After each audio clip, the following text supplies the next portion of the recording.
All right, good afternoon. We're going to get going. I know there's still people grabbing coffee and cookies out there, but if we want to get out of here, as there's snow somewhere in this country falling now, those that need to get home.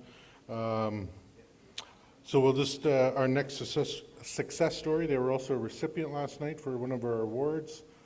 I'm not going to try to say the name, but I'm just going to introduce Frank to talk about the project. And I'm sure there's going to be people trailing in there. So go ahead, Frank. Thanks, Jonathan.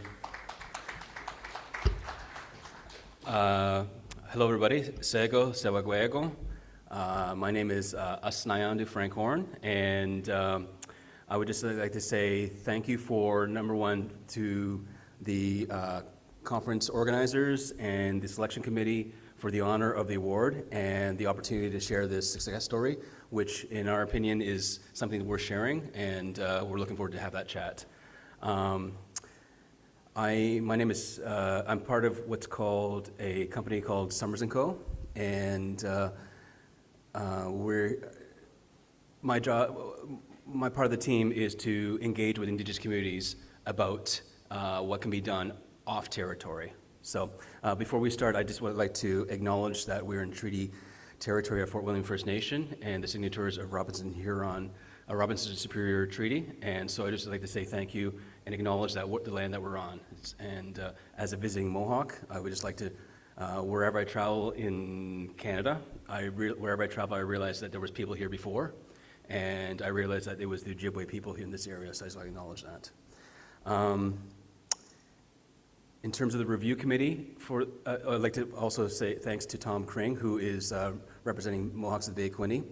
He reached out to the partnership of this project and said maybe would it be a good idea for us to submit an application for this. And we talked about it and said, yeah, let's do that. And so Mohawks of the Bay Quinte, who's part of the partnership, submitted the application. And so I just want to say thank you, Tom, for that. Thanks for the idea. I'd like to acknowledge my colleagues from Misnabi Cree, Norm and Les, and I'd like to acknowledge Nancy from Garden River as well, who are here. We didn't, because it was very last minute, we weren't able to get everybody that we wanted here because we're all busy with schedules. But that being said, we'd just like to talk about this. So, as you can see, it's Summers & Co. And also, I'd like to send some regrets from Rick Summers. He is the owner of this development company called Summers & Co. He actually lives in Oshawa, kind of where I live. I actually reside in Oshawa, Ontario. And unfortunately, because of prior commitments, he couldn't make it today. And so he sends his regrets. But he is well aware of this, and he's very supportive of what we're going to share here. So he gives his blessing and his regrets of not being here. In terms of Summers & Co., it's a real estate impact company. It's been around for, let's call it 20 plus years. And they specialize in revitalizing old buildings, buildings that have been past their prime, typically in downtown areas. So a lot of downtown areas, I'm sure if you've driven around across this country, a lot of the trend has been that people move out of the downtown core and they kind of live in the suburbs. And what happens is the downtown core becomes derelict over time. But there's buildings that were there once, decades ago, that were vibrant. And the local city councils and the local leadership are trying to say, what can we do to bring people back downtown? Because that was at one time the hub, and what can we do to try and incentivize? And one strategy that's been successful is revitalizing, converting properties that used to be maybe repurposed into multi-unit residential, where you have people residing there, and when they reside there, all of a sudden they do what they need to do in the downtown core, and then all of a sudden businesses start to grow. And that's kind of the idea of this. And so Summers & Co. has been specializing in this for a while.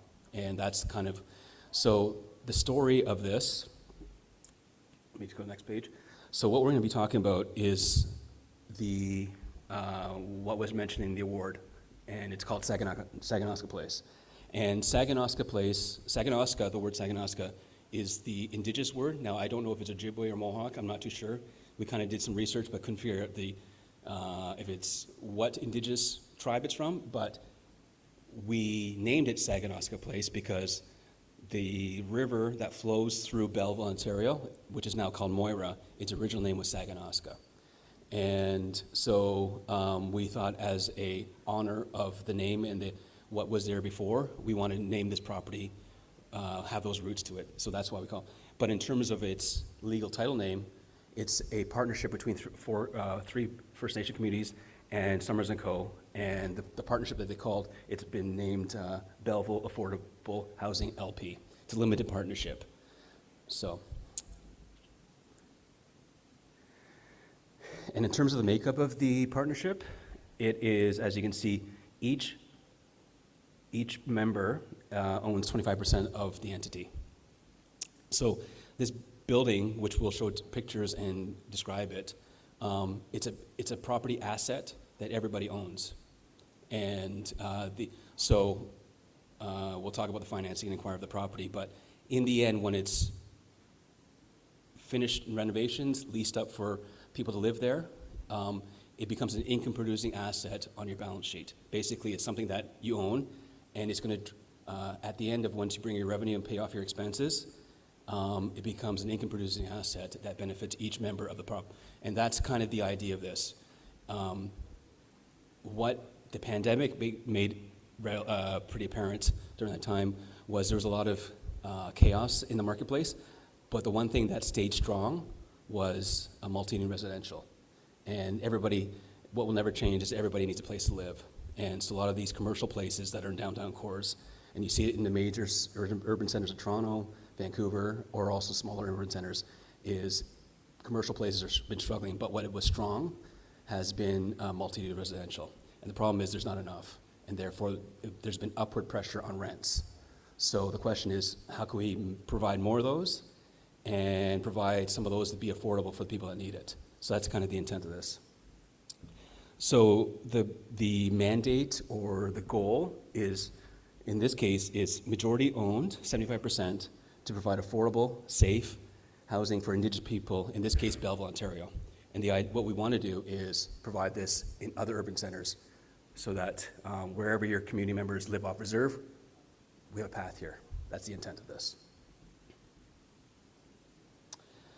I did some research in terms of data, and I think everybody intuitively knows this. We have a number of our community members on the ban list, but not enough live on territory because we just don't have enough space, not enough infrastructure. So they're forced to move outside. And when they live outside, a lot of them are struggling to find a place to live, and an affordable place to live. And it creates all kinds of problems, issues, what have you, and everybody, I think everyone understands that. So the data I saw, based on 2021 data, I don't know if this is correct, but I think this is probably a good gauge in terms of Ontario, in terms of just number of people registered with First Nations, up to 70% live off territory. We're 30, and they're spread everywhere in terms of being registered with their band cards. And the question is, how do we provide a solution? Well, we feel that this is a nice solution to kind of present. And it was a concept, but now we actually have a live building that will be up and running by, call it a couple months, and something that you could see that there is a way to get it done. So this is a picture I took about 3 weeks ago. I was driving home to Cornwall for Thanksgiving weekend, and I live in Oshawa, and I was going to Cornwall along the highway, and I stopped in Belleville, and I just every now and then when I drive by the building, I just kind of take a look and see what's going on. And I see it so many times that my daughter, to the point, she goes, "Man, Daddy, you really love that building." She doesn't understand how, but it's kind of like it's been a passion project for myself and everybody around the team. It's been a passion project. And so I stopped in, this is a picture 3 weeks ago, and it's out front. There was construction going on, and you'll see the construction, and you'll see this is the developed Saganaska Place. We thought we'd be ready for fall. We're going to be pushing back to winter, but the intent is we're very close to having it leased up. And what you can see is the partners. So you have the three First Nation logos, Summers & Co., We also have Smoked Architecture, which is an Indigenous architect that was involved with the project. And we also reached out to TD Bank, and they have a program called TD Ready Commit. And it's kind of like their ESG, social conscious money that they have. And they every now and then they have application windows open for certain things. And one of the things that qualify for their funding is affordable housing. And so we put together an application, and they loved it so much. And so they were more than happy to commit some of their money for the affordable units. We'll talk about the breakdown. And so they were more than happy to provide their grant. It's actually not a grant, it's not a loan, it's a grant program that they have. And we had a meeting with them, and they would love to say, is there any more coming down the pike? And we said, yes, we're having conversations. So whenever you have that, we would love to be at the table, because that's something that they feel is something that they want to put their brand behind, because they realize that housing is an issue in the Indigenous space, and their Indigenous banking division was more than happy to be part of it. So, in terms of the property itself, as mentioned, this is a former Government of Canada asset. If you've been to Belleville, Ontario, it's kind of right near the downtown core. And it used to be kind of like a buzzing, like all kinds, it used to have Service Canada. I talked to a few people that live in that area. It used to be a Passport Canada office. It had few federal departments in there. And in the last, 6, 7, 8 years, I'm guessing, it just became, they no longer needed it. And so the owner, the one that was owning and managing, which is Public Services and Procurement Canada, PSPC, they own the asset, and I guess it was a decision that they did an assessment and said, we don't need this property anymore. It's something that we're willing to kind of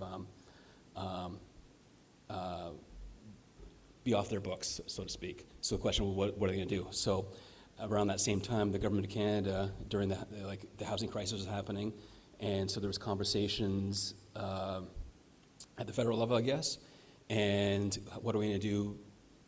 How could we do our part to help alleviate the housing crisis that we have in Canada, where there's not enough housing and rents are going up and everything's going up? And so they said, well, okay, we have federal assets that we could maybe be part of the stock to repurpose. And that was the intent of this. So PSPC owns the asset, and what they did is they approached CMHC, and they said, CMHC, you can broker this deal.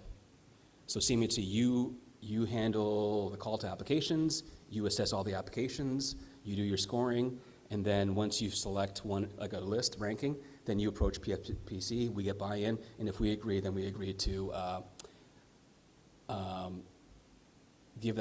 sell that asset at a discount. And so the condition is, if you score well in your application, you will get it at a discount, but there's conditions that you have to provide affordable housing. You can't just get it for free and then be like another development where it's all market rent. That can't be that. It has to benefit the people that need it in that local area. So the program that I just mentioned is called Federal Lands Initiative.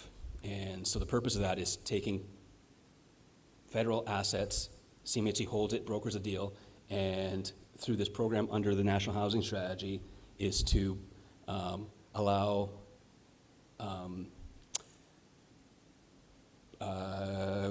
Indigenous groups or non-Indigenous groups to put their application in and tell them what your plan is to repurpose this. And so under the Federal Lands Initiative, or FLI, there have been a handful of these opportunities. Some are larger and some are bigger, and this was a fair-sized one. And it's a really solid building in terms of the bones of it to repurpose this. And when Rick Summers, who saw this, we drove down the highway during the pandemic, and it was an open window for people to look at the building before you put your application in. I was with the team, and we were walking around, and they were just kind of getting a sense of it, talking to the property manager stuff. And Rick said, this is a fantastic building. I think we should put our application in because it's worth it. So there'll be a time at the end for questions. Yeah. Okay, go ahead. I wanted to know if, did you have to go to the city of Belleville first before you went through this process to get, like, check the zoning or whatever, residential? They were part of the process. From what I understand, there's a small team at CMHC that was managing the Federal Lands Initiative program, and they were in conversation with the local municipality to make sure that it was zoned for such. And so it was already zoned. They didn't have to wait for delays to get it rezoned, put it that way. And so all those disclosures were made aware in the application process at the time, whether it's zoned properly, if there's a deficiency that you had to remedy, things like that. So, in terms of building, it's roughly 40,000 square feet, and based on the layout, they're able to put 38 units in there. And the condition of this, to be able to get a discount, they were able to, the requirement was to provide 20 of those units. They had to be north of 50% of them had to be affordable housing. And so in this case, 20 of the 38 are affordable. In terms of partners on this, we have CMHC, and we mentioned TD Bank, but also we had the local leadership, whether from the city, the local municipality, or the county, and also the member of parliament and the member of provincial parliament. And this past January, actually, is someone here to be able to share the video? Because I'd like to show the video, 2-minute video, before we can move from there. Yeah. Okay. This is a day that's been 2 years in the works, and it's hard not to get emotional because of what this means to a lot of people in this room. Many people who saw the vision of what this project could be and what it could represent. Properties like this became open for competition.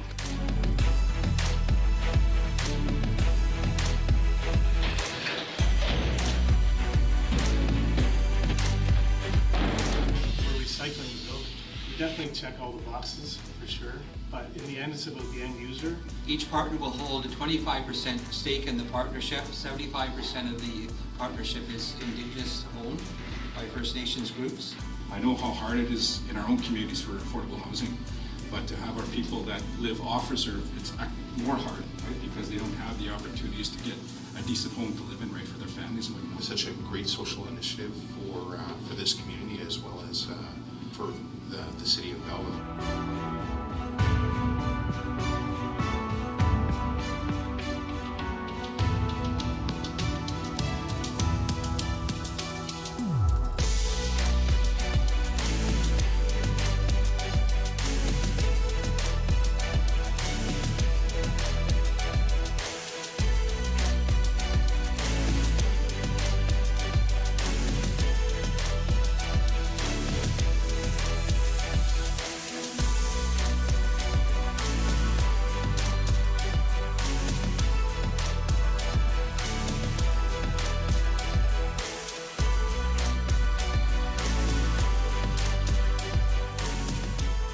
The fact that Ojibwe, Cree, and Mohawks are working together, I haven't seen anything like this.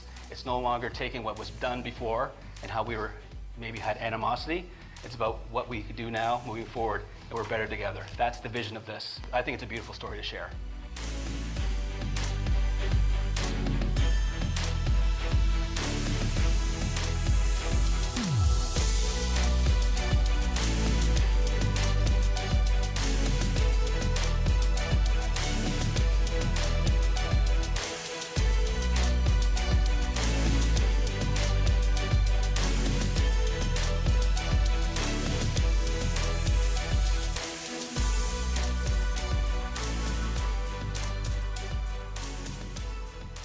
Thank you. So you can see it's been updated opening winter of 2023. So what I wanted to kind of share after we've seen the video there is you see clips from the leadership of the 3 communities. You saw clips of Rick as well. And there was, to getting 3 First Nation communities to partner on this, if you think about it, it might be daunting. And the way to navigate that was to tell, here is an opportunity.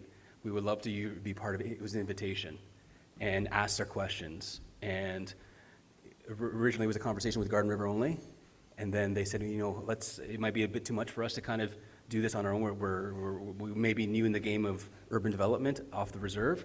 let's bring in our neighboring community, Missinaba Cree. So we invited Missinaba Cree. And Missinaba Cree, and having those conversations, going through their internal process, and they said, you know, we're in, but we're down in Mohawk territory, and we wouldn't feel comfortable going down to Mohawk territory as Ojibwe and Crees. We're in if Tyendinaga or Mohawks of the Bay Quinny's in. So then we brought them in and had a conversation with their group. And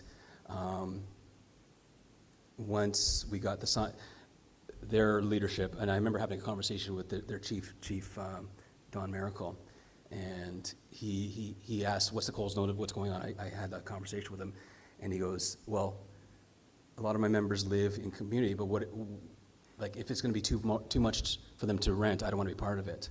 I said, don't worry, Chief. In terms of the underwriting of this and the cash flow, it's going to be affordable, and also we've already had positive conversations with the local the local city and the local county about their subsidies, and they're willing to be part of this in terms of a rent subsidy to make it so that any of your members that can't qualify for the rent on their own, there's subsidy for them to be able to live there and be able to pay for food and what have you on top of that. So that's the beautiful partnership. The story of itself is kind of an easy sell. You talk to TD and they get it and they want to be part of it. And so the local so what you saw, I was wearing my red Mohawk ribbon shirt. That happened this past January. We did an invite, and the local MPP, the local mayor, the local member of parliament, they were all there, and they all said a few words, and they were all saying the same thing. It's fantastic.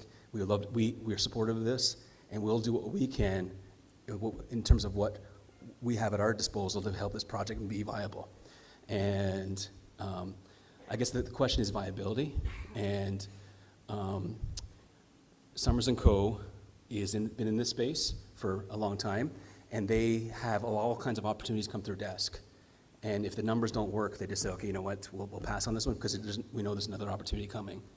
And when it comes to working with CMHC and their team to underwrite this, because in terms of funding and renovations, CMHC is one of the major funders in terms of underwriting the renovation of this. They don't want to put their money to put the partnership, in this case, in financial distress. So all these things are just components to put a puzzle together so that when you build it, but also once you're operational, all those risk factors have been looked at and mitigated, and there's a plan in place to make it work. And so when I was talking to, in this case, Garden River, wanting to dip their toe in the space off reserve, there was natural hesitancies, and which I understood. But the question is, over time, said, you know what, let's try it. And when they heard that there was a development company that wants to partner with Indigenous communities, that started this whole story that we have here. So if you're wondering in the back of your mind, can we do this? Well, you never know. And Summers & Co. is willing to have a conversation with any community, whether you want to do it yourself with us or partner up. That's something that we think that there's a way to, we're establishing kind of a system here and a path for it to happen over and over again. And you can have, and the funny thing, the great thing about Summers & Co. is they like building with good quality finishes so that in terms of the asset itself when it's construction, it lasts longer, better quality finishes so that the people who live there are they're happy and proud of where they're living and paying rent. So here's a quote from the local ward from the County of Hastings. And I clipped out this part, but part of his letter is their commitment in terms of subsidies to make this operational. There's the building itself. And here is some pictures of the renovations, which we've seen. Here are the renderings. A couple of comments here. They're trying, like in terms of the siding, they want to make it appealing to the eye, but there's consideration to make it blend in with, there's a bridge that goes into downtown. They want to make it kind of like seamless integration with the existing downtown. That's the idea of it, but also kind of have a Indigenous feel to it. On the top, you see right now there's you can walk up to the top floor, but the vision is to create a space where people that live in the building can go up there and host events, do building events, or if you want to book it yourself and have a family event, that's kind of the space for that. It's a beautiful spot where you look over top and you see the flow, the river, you can see downtown. It's a beautiful spot. I know people that part of the partnership, they were part of one of the good things about this is the location of it. It's just like typically downtowns of urban areas, they had a plan and a lot of stuff that are, if you can repurpose it, you've already checked off the big location part, because this is a perfect location. It's central to everything. It's on the main street going north and south. You're like within 5 minutes of the 401, and I think it'll be one of these spots to rent in the city of Belleville. And it will be a story of what Indigenous people can be in terms of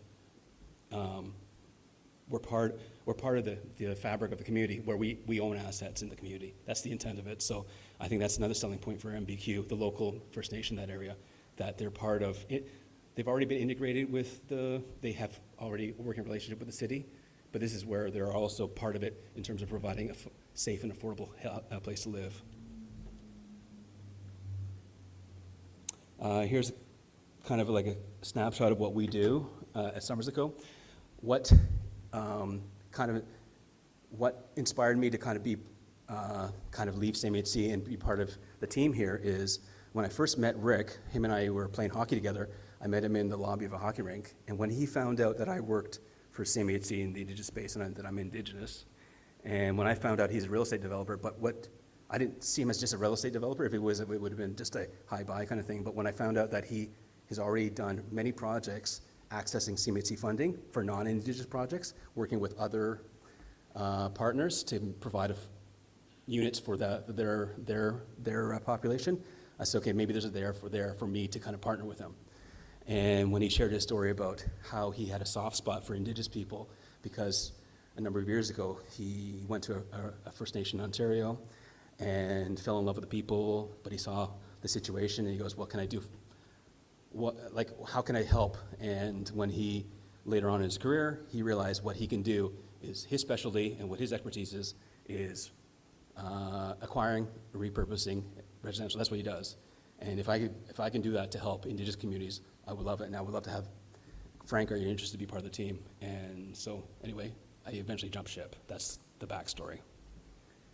And so in terms of accessing funding, whether it's CMHC or he has a lot of contacts within local municipalities, he knows how to navigate and have that to sell a story and sell the project to benefit the local municipality. And because of the new world we live in terms of people are trying to help with the Indigenous file, I guess, people are kind of interested to at least have that conversation at the local level, saying, okay, how can I be part of the solution as a local mayor or local county to be part of the solution? So that it becomes, you get more people around the table to say, oh, how can I be part of it? That's the story that we do. Here's an example of what Summers & Co. has done. This is downtown Oshawa. If you look down in the bottom left, that was a old hotel that was left. No one touched it for years and years. People trying to redevelop it, and they would go in and they realized they couldn't do it, and they back out. So Summers & Co. took it, and if you see the far left, that's the repurpose. So they have all kinds of units on top, some bed and breakfasts and stuff like that. And then on the first floor is all the commercial. And right now, as we speak, that's being leased up for, I don't know how many, but they're leasing up all commercial space. And this is a core piece to revitalize downtown Oshawa, where I live and where he resides. And he's very integrated with the local mayors in Durham. So that's kind of like the old staircase and how the kind of works that he does. And it's the construction people probably understand more than I do. I'm a relationship developer, bring the people together, but when it comes to construction, I see the value in it. It's pretty nice. See, here's the old staircase repurposed. Old elevator, new elevator after they did their pace. This is downtown Peterborough. This is another one where they access CMHC funding, but they also partnered with a local, like a nonprofit that I think they were, if I remember the story correctly, they service the mentally challenged or handicapped in the city of Peterborough. So some of these units they're part of it, so they're able to access CMHC funding and some grant money to be able to repurpose it, and that's going to cash flow. So that's kind of that's like, if you know Peterborough, Ontario, that's the two main streets. And so it was an eyesore, and now no longer be an eyesore. In terms of what I'm up here to share is the opportunity. We feel like if you ever considering maybe what can I do to help our members off reserve, well, this is the opportunity. We feel that we would love to have a conversation with you about that opportunity and see what we bring to the table to help meet your needs. And the idea is to create affordable housing, not just housing, but affordable, safe, high quality. But also, if you're part of what is nice is that Summers & Co invites you to be at the table to make decisions. And you're there, you're at the decision-making table. You're not just being dictated as to, you're involved from day one right to the end, and every important decision you're involved, there's say. And I'm hoping that the partnership would agree with that. They've been very, very much involved with the decision-making process for this one. And they're true partners, and that's how we view this as a partnership. In terms of, there's my contact information, and there's our website. And I have business cards. If you want to talk to me, we can talk about it afterwards. And questions. So maybe before we go to questions, I invite somebody to the partnership. If you want to come up and say a few words what this project means from your perspective, that'd be great. If not, we can go right to questions. You want to say anything? You're good? Norm, you good? All right. Yes?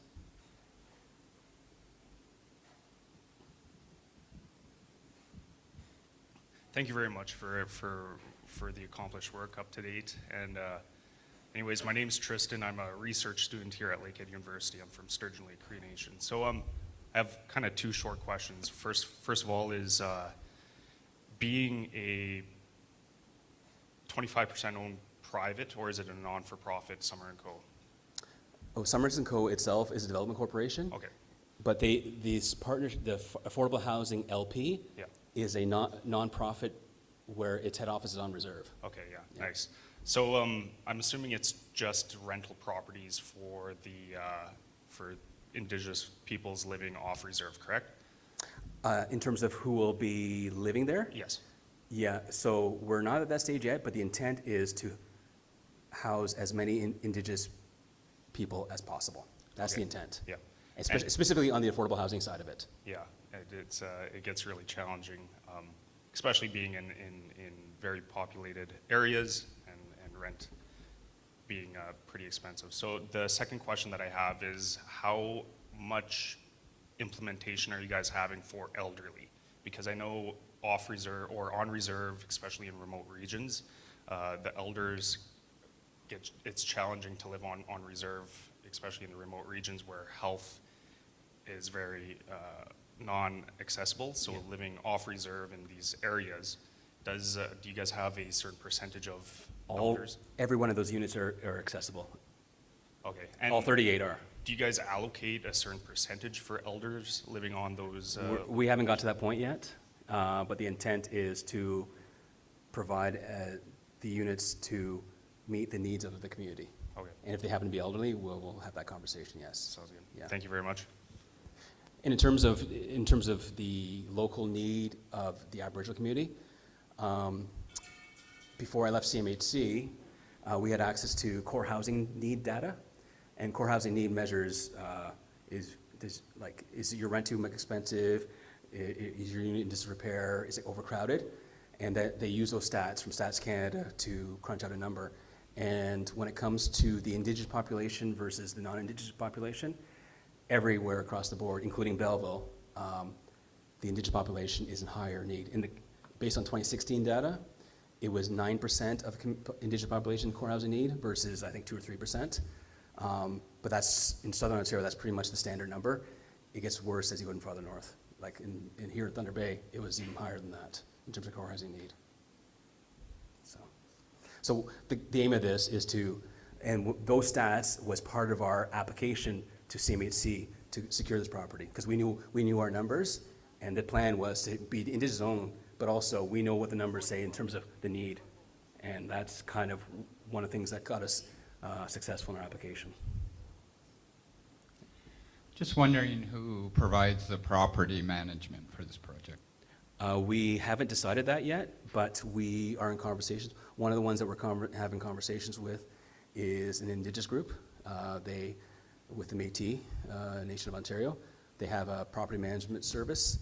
We've had initial conversations with them, and they're interested, but we're not there yet. We're open to whoever.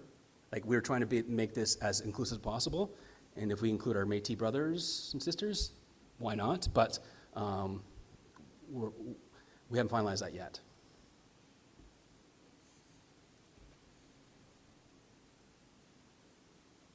Any other questions? Okay. Well, thank you very much for the opportunity to share this. And if you want to have any conversation, send me an email or look us up, and we would love to have that conversation. And also, if you want, don't take my word for it, feel free to have a conversation with Garden River, Missinaba Cree, or MB Tyndonega, and see what they might say away from my, like, maybe they say, and let them know what their experience has been. We feel it's been positive, but hopefully they can vouch for the experience of being part of this. Yeah. Thank you. Yeah.